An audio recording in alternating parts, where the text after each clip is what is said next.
Welcome to Social Science, Standard 9, Civics, Election, Political Parties and Pressure Groups, Part 3. In this part, we are going to learn about pressure groups in India. The term pressure groups originated in the USA. A pressure groups is a group of people who are organized actively for promoting and defending their common interest. It's so called as attempts to bring a change in the public policy by exerting pressure on the government.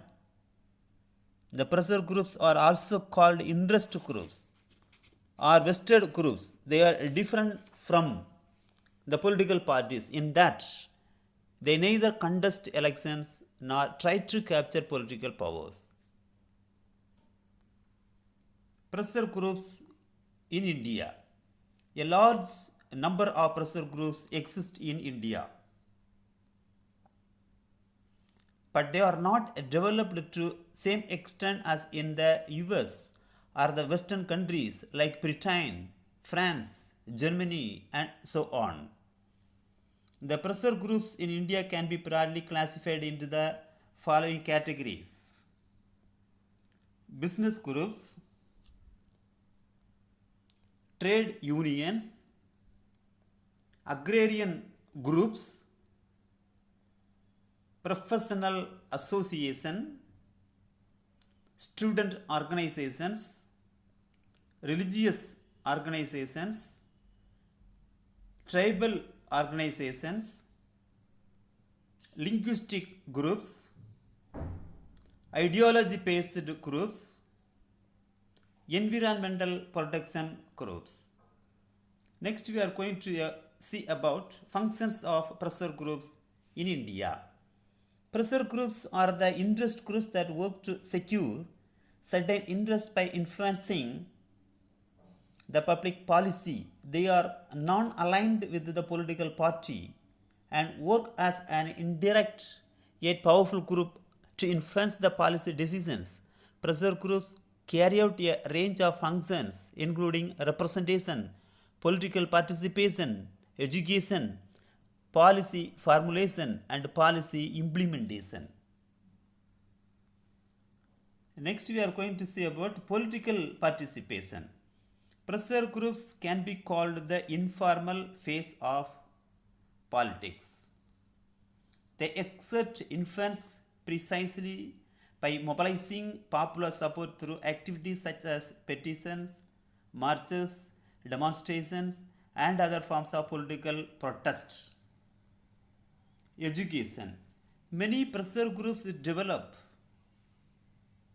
devote significant resources by carrying out research, maintaining websites, commenting on government policy, and using high profile academics, scientists, and even celebrities to get their views across with an emphasis to cultivate expert authority.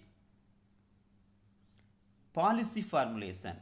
Though the pressure groups themselves are not policy makers, yet it does not prevent many of them from participating in the policy making process. Many pressure groups are vital sources of information and render advice to the government, and therefore they are regularly consulted in the process of policy formulation. Mobilization and people's participation.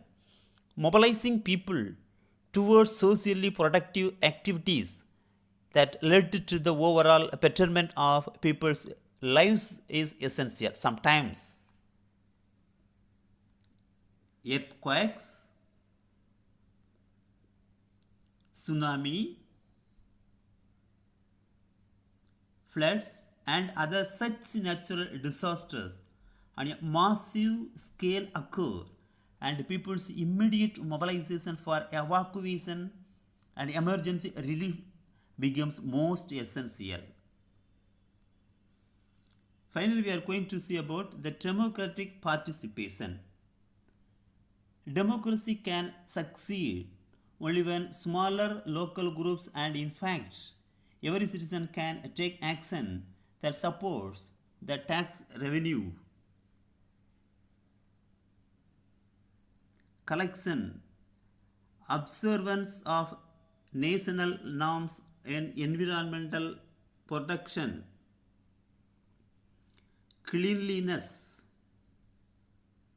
health and hygiene, health and hygiene, sanitary trays, and immunizations programs like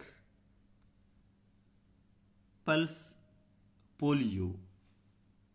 To create a better society and nation, the people of India, along with the union and state governments, should come together to fight against the miseries of human life. Yes, students, in this part, elaborately we learn about the pressure groups. Thank you.